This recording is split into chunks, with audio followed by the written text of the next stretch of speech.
কথা ছিল নিজ কন্যাকে বিবাহ দিবেন পার্শ্ববর্তী এক ছেলের সাথে, কিন্তু মেয়েকে বিবাহ নয়, বরং মা নিজেই পালিয়েছেন মেয়ের সাথে বিবাহ ঠিক করা সেই যুবকের সাথে।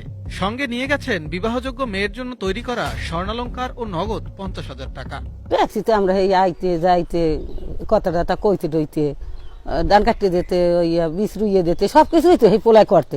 আমরা আবার কিছু কই নাই, কই থাক মন কায় মাইক নেবে দেখতে ওই যে পোলা লাগে হান গেছে। নাম কি? নাম জান কি? মুশারেফ। সম্বন্ধ ঠিক করে আছে ভাবি, আমি এখন মাইয়ে দিয়ে দিম।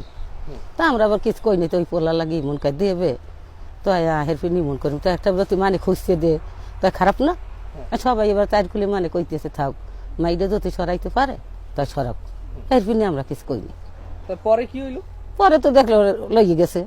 কেরে লই গেছে? লই সেই মারে, মানে মাইয়ের না নিয়ে মাইয়ের মায়ের? হ্যাঁ, মাইয়ের না নিয়ে মাইয়ের মারে এনেছে। ঘটনাটি ঘটেছে পটুয়াখালী সদর উপজেলার 2 নং বদরপুর ইউনিয়নের 2 নং ওয়ার্ডের হাওলাদার বাড়িতে।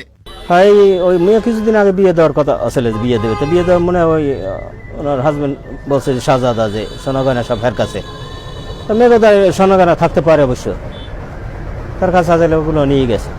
ওই মেয়ের বিবাহের সোনা গয়না নিয়ে পলাই গেছে মা? হ্যাঁ, মা পলাই গেছে এই মোশারফের সাথে। একটু বুঝেই বলেন, সুন্দর করে বলেন। ওই যে মেয়ের বিবাহের জন্য যে সোনাগয়না জোগাড় করছিল নিয়ে ওর মা পলাই গেছে। স্থানীয়দের সাথে কথা বলে জানা যায়, আসমা বেগম নামের 40 ঊর্ধ্ব ওই নারী দীর্ঘদিন যাবৎ পার্শ্ববর্তী বাড়ির মোশাররফ মাতবার নামে এক ব্যক্তির বাড়িতে যাতায়াত করত। স্থানীয় সকলের ধারণা ছিল মোশাররফ মাতবারের সাথে গৃহবধূ আসমা বেগম হয়তো তার বিবাহযোগ্য কন্যাকে বিবাহ দিবেন, কিন্তু ঘটল উল্টো ঘটনা। নিজ কন্যাকে বিবাহ নয়, বরং মোশাররফ নামের ওই ব্যক্তির সাথে পরকীয়া প্রেমে লিপ্ত ছিলেন। 12 বছরের রিপ্লেসমেন্ট গ্যারান্টি নিয়ে তানভীর মেটালি প্রথম বাংলাদেশে। 40 ঊর্ধ্ব আসমা বেগম নামের ওই নারী নিজেই। কিছু না, মাইয়ে ডান করেছে, মাইয়ে আইয়ে পড়ায়, মাইয়ের লেখাপড়া ভালোই হরছে, মাই হরছে বেশি বাহের সামনে।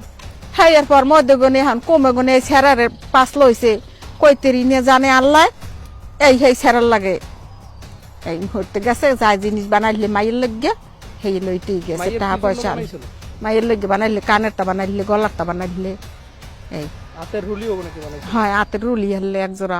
মানে মেয়ে বিবাহ দেওয়ার? হ্যাঁ, হ্যাঁ হ্যাঁ হ্যাঁ, হে করছে আর কি, হে দুজনে মিললে করছে, হেও করছে দুজনে মিললে করছে। দুই স্বামী স্ত্রী মিললে করছে? হয়, হ্যাঁ। এরপর ওই হরছে ওই এই দুইজনে করছে মাইয়ের লগে আর কি, বুঝছেন?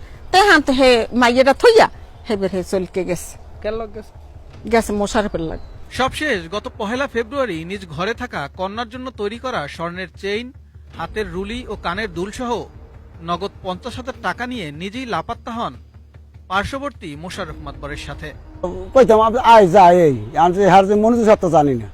এই ভাই মোশাররফ আমার বউ লইয়া সে বাকি গেছে আমার জিনিস। মেয়ের জন্য আমি গরিব মানুষ, মেয়ের জন্য একটা চেইন বানাইছি, একটা কানের দুল, 2টা আংটি আর একজোড়া ওই শাখা। এইয়া শাখা বলতে হাতের রুলি? হাতের রুলি।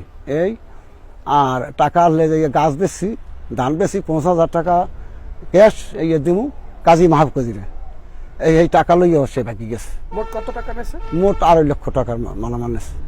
এই ঘটনায় পুরো এলাকা জুড়েই চাঞ্চল্যের সৃষ্টি হয়েছে। নিজ মায়ের এমন কাণ্ডে অপরাধী মায়ের বিচারের দাবি জানিয়েছেন কন্যা নিজেই। আমার মা পরকীয়া করে, বাড়ির পাশে আমার সম্পর্কে কাকা হয়, নাম মোশাররফ মাতুব্বর, তার সাথে পরকীয়া করে চলে যায়। আমার বাবা আমার বিবাহের জন্য একছাড়া চেইন, কানের দুল, হাতের রুলি এগুলো বানাইছিল, আর বাসায় 50,000 টাকা এগুলো নিয়ে উনি চলে গেছে। আমার ফুল ভবিষ্যৎটাই নষ্ট করে দিয়েছে। আমি এর বিচার চাই, জানি কোনো মা এরকমের কাজ আর না করতে পারে।